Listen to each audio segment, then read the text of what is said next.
कुछ लोगों ने पूछा है कि कैसे हम भगवान से खुद को कनेक्ट करें, उनकी भक्ति करें, कैसे प्रार्थना करें। क्या भगवान की भक्ति करने के लिए घर छोड़ना ज़रूरी है या फिर सारा दिन बैठ के भजन ध्यान करना ज़रूरी है।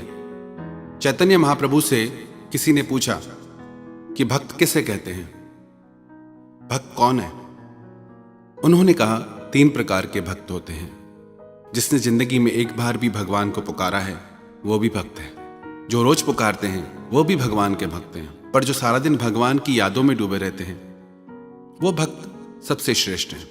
आप भले सारा दिन जप न करें, सारा दिन ध्यान न करें, 5 घंटे नहीं, 2 घंटे नहीं, 1 घंटा नहीं, सिर्फ 5 मिनट जब रात को आप सोने लगें, सिर्फ 5 मिनट के लिए दिल से परमात्मा को याद करें, प्रार्थना करें कि धन्यवाद है तेरा परमात्मा कि जो कुछ भी तूने जिंदगी में दिया है उन सब के लिए धन्यवाद है तेरा। और जब सुबह उठें, सिर्फ 5 मिनट के लिए भगवान को दिल से धन्यवाद दें कि तूने फिर से एक नया दिन दिया मेरी जिंदगी में, फिर से मौका दिया कि मैं कुछ कर सकूं अपने जीवन में। कितनी गलतियां होती हैं हमसे जीवन में। मैं रोज गुनाह करता हूं, वो रोज बख्श देता है। मैं आदत से मजबूर हूं और वो रहमत से मशहूर है। हृदय से 5 मिनट की प्रार्थना भी आपके भीतर एक नई शक्ति भर देगी, आपके भीतर जीतने की एक नई ताकत आ जाएगी, दुखों से लड़ने की आपको नई ऊर्जा मिलेगी। एक बार भगवान से नारद ने पूछा कि आपका सबसे बड़ा भक्त कौन है। उसे लगा मैं सारा दिन नारायण नारायण करता हूं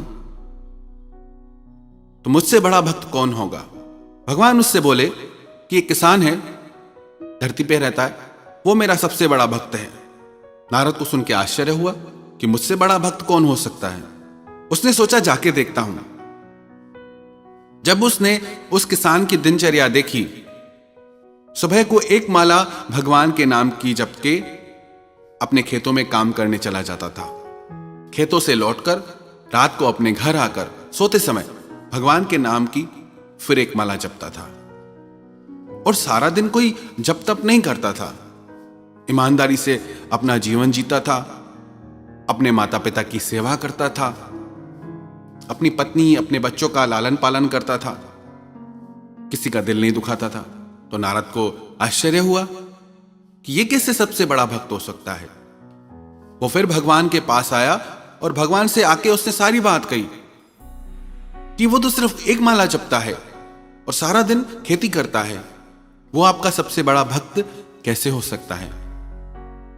भगवान बोले चाहे वो 1 माला करता है, पर उस 1 माला में वो एक क्षण के लिए भी दुनिया का विचार नहीं करता, दुनिया की बातें नहीं सोचता और अपने कर्तव्य में पूरा है। यदि हम भी सिर्फ 5 मिनट के लिए भगवान को हृदय से पुकार करें तो उस 5 मिनट की प्रार्थना का असर सारा दिन हमारे जीवन पे रहेगा। पर याद रखना, उन 5 मिनट में 1 सेकंड के लिए भी दुनिया की बातों का ख्याल न करें, दुनिया की तरफ ध्यान न जाए। वो पूरे 5 मिनट परमात्मा को ईमानदारी से समर्पित करें। आपका जो अभी जीवन है उसको आप नोटिस करिए, ध्यान दीजिए और थोड़े दिन सिर्फ ये 5 मिनट भगवान को अपनी जिंदगी के दीजिए। फिर आप खुद इस बात को अनुभव कर पाएंगे, जान पाएंगे कि आपकी जिंदगी में कैसे बदलाव आए हैं। जो शक्ति, जो ऊर्जा आपको मिलेगी उसे आप खुद अनुभव करेंगे। ऐसा नहीं कि प्रार्थना करने के लिए कोई धार्मिक होना जरूरी है। प्राणी मात्र, मनुष्य मात्र अगर परमात्मा को 5 मिनट के लिए भी धन्यवाद देना, अरे हमारी तो इतनी ताकत भी नहीं कि खुद से सांस भी ले सके, वो सब परमात्मा ने ऐसी सुविधा कर दी। हमारी ताकत नहीं कि धरती में से हम अपने खाने के लिए अन्न पैदा कर सके। हम सिर्फ बीज बोते हैं, पर उसमें फल और फूल वो कुदरत, वो परमात्मा की शक्ति से प्रकट होते हैं। हमारे जीवन में भी ऐसे ही खुशियों के फूल प्रकट हो जाएंगे अगर उसमें प्रार्थना का बीज पड़ जाए तो। एक गांव में 3 भोले भाले साधु आए। वो तीनों परमात्मा को प्रार्थना करते थे। उनकी भावना का, उनकी प्रार्थना का ऐसा असर हुआ पूरे गांव पे कि उनके पास भीड़ आने लगी। तो जो गांव का पादरी था उससे बड़ा आश्चर्य हुआ कि कौन 3 साधु आए हैं। वो उनके पास गया, उससे लगा कि लगता है कि कोई बहुत बड़े विद्वान होंगे, पर उसने आके देखा कि वो तीनों तो बहुत सीधे साधे लग रहे थे, ज्यादा पढ़े लिखे भी नहीं थे। उस पादरी ने पूछा कि तुम कौन सी प्रार्थना करते हो? वो तीनों बोले कि हम पढ़े लिखे नहीं हैं, हमें तो कुछ आता नहीं। हम भगवान से एक ही बात कहते हैं कि भगवान, हम भी 3 और तुम भी 3 हो, और 3 शक्तियों के रूप में भी परमात्मा को हम जानते हैं, एक बनाने वाले, एक पालने वाले और एक उसको लय करने वाले। परमात्मा की 3 शक्तियां। तो हम प्रार्थना करते हैं कि हम भी 3 और तुम भी 3, तो हमारा कल्याण करो। उसे लगा ये कैसे लोग हैं, ये कैसी प्रार्थना हुई कि हम भी 3 तुम भी 3, हमारा कल्याण करो। उस पादरी ने अपनी जो विधिवत लिखी हुई प्रार्थना थी सारी उनको सिखाई। एक बार सिखाई, उन्हें समझ नहीं आई। दूसरी बार सिखाई, उन्हें समझ नहीं आई। तीसरी बार सिखाई तो कुछ कुछ उन्हें समझ आई। ऐसे काफी देर तक सिखाने के बाद उसे लगा कि अब ये प्रार्थना सीख गए हैं। नदी के पार उसको जाना था। वो अपनी नौका पे चढ़ के जैसे ही जाने लगा, थोड़ा नदी में आगे निकला तो उसने देखा कि वो तीनों पानी पे चलते हुए आ रहे हैं। वो तीनों आके बोले कि धन्यवाद, आपने प्रार्थना सिखाई, पर आपकी प्रार्थना तो हम भूल गए, फिर से सिखाओ। जब उसने देखा कि ये तीनों पानी पे चल रहे हैं, कैसा प्रभाव है इनका, तो उसे एहसास हुआ मेरी शब्दों में लिखी प्रार्थना से भी इनकी सीधी सादी प्रार्थना में ज्यादा असर है।